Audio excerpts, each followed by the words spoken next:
Don't forget to share, and subscribe to Choti Duniya for more fun series. The silence that fell over the city after the battle was strange, heavier, and more unsettling than the fight itself. Zara and Ayaan walked down the empty street, their footsteps the only sound, each one echoing like a drumbeat in the quiet. The air felt thick and stretched, as if an invisible force was pulling it thin. Ayaan stopped abruptly, his hand flying to his chest as he gasped. "Zara," his voice was a shaky whisper, cracking with strain. "The watch? It's not calming down." Zara spun around instantly, her eyes wide with alarm. "What do you mean, it's not calming down?" she asked, rushing to his side. She looked at the watch strapped to his wrist. The cracks webbing its surface were glowing with a fierce, unstable light far brighter than before. It looked like a miniature star struggling to keep from exploding. Ayaan's breathing grew short and ragged. "It's showing me things," he whispered, his eyes unfocused. "Moments, glimpses of the future, places that haven't even been built yet." A cold feeling washed over Zara, and her heart seemed to drop. She knew what this meant. "You're seeing the second path," she said, her voice barely audible. Before Ayaan could even try to answer, the world around them began to twist and change. The streetlights overhead flickered erratically, one by one, until they plunged the street into near darkness. A low tremor ran through the ground beneath their feet, not like an earthquake, but like a deep hum. Strangely, the shadows stopped behaving as they should. Instead of stretching from the walls and lampposts, they seemed to rise directly from the pavement, pooling around their feet like dark water. Zara instinctively grabbed Ayaan's arm, her grip tight. "This isn't an attack," she said, her voice sharp and certain. "This is something else." The shadows didn't rush toward them like enemies. They moved with a slow, deliberate purpose, forming a wide, perfect circle that enclosed them. From the heart of the swirling darkness, a familiar voice echoed, each word dripping with a calm, controlled power that was utterly terrifying. "You resisted." But resistance always has a cost. From the deepest part of the shadow circle, the humanoid figure they had fought before stepped forward. It was different this time. Its shape was sharper, more solid, as if it was pulling itself from the dream into reality. Its eyes glowed with an intense, deep red light, fixing on Ayaan. "The second path does not wait forever, Ayaan." Ayaan swallowed hard, trying to keep his voice steady. He met the figure's glowing gaze. "What happens if I don't choose?" The figure tilted its head, a gesture that seemed both curious and menacing. "Then the choice," it said slowly, "will be made for you." Suddenly, the watch on Ayaan's wrist flared with a blinding, violent light. He cried out, stumbling back as a flood of overwhelming visions crashed into his mind. He saw entire cities frozen in time, people trapped mid-step, mid-breath, like statues in a silent museum. He saw streets ruled by shifting, silent shadows, where nothing moved and nothing resisted. Zara shook him desperately, trying to pull him back from the horrifying images.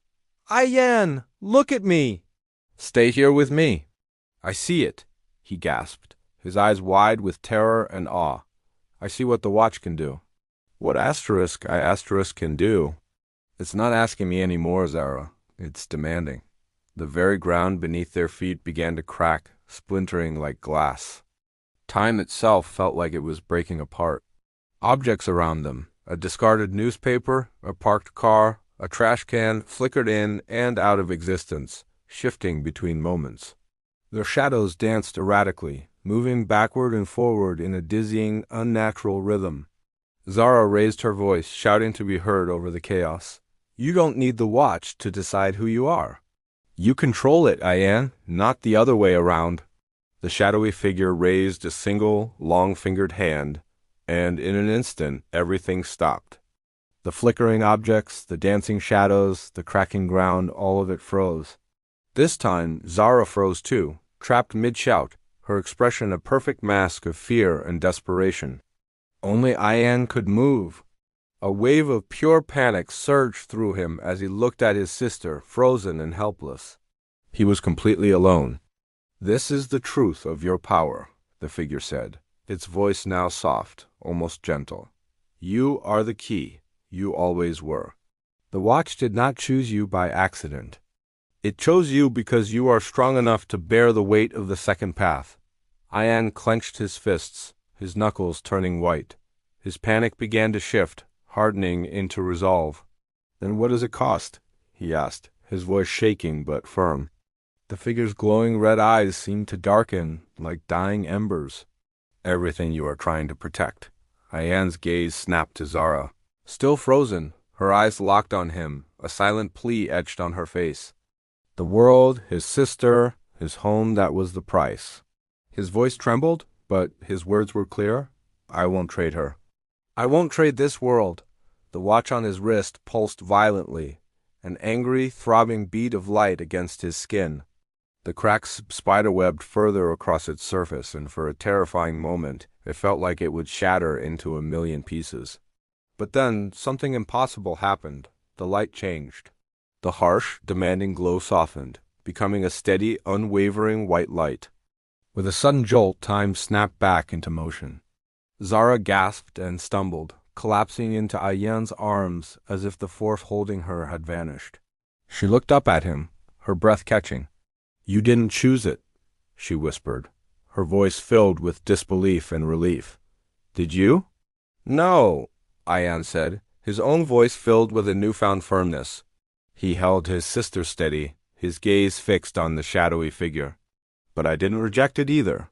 I changed it. The shadow figure took an involuntary step back, its solid form flickering for the first time. It seemed genuinely unsettled, caught completely off guard. Impossible. It hissed. Ayaan stood taller. He was still shaking from the ordeal, but a quiet determination radiated from him now. There isn't just one second path, he declared, his voice ringing with conviction. You made that rule, and I don't accept it. As he spoke, the shadows making up the circle around them began to destabilize, swirling and collapsing inward like a draining vortex. The figure's form flickered violently, its sharp edges blurring. Then the final test approaches, it said, its voice echoing and distorting as it dissolved into nothingness. And this time, there will be no escape. In an instant, the street returned to normal. The streetlights flickered back on, casting a warm, steady glow. The unsettling quiet was replaced by the distant, familiar hum of the city, but something fundamental had changed. The watch on Ayaan's arm was quiet now.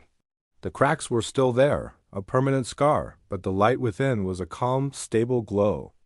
Zara looked at it, then back at him, her brow furrowed with worry. What did you do, Ayaan? He took a long, slow breath, the first steady one he'd taken in what felt like an eternity. I bent it, he said, his voice low. Not time. The rule itself.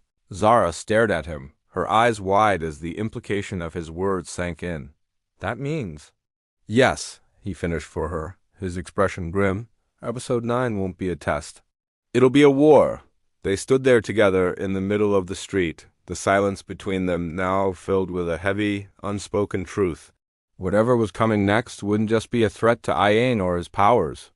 It would be a battle for the fate of time itself. And somewhere far beyond the city, in a place untouched by light or shadow, something ancient and powerful stirred from its long slumber, finally awake.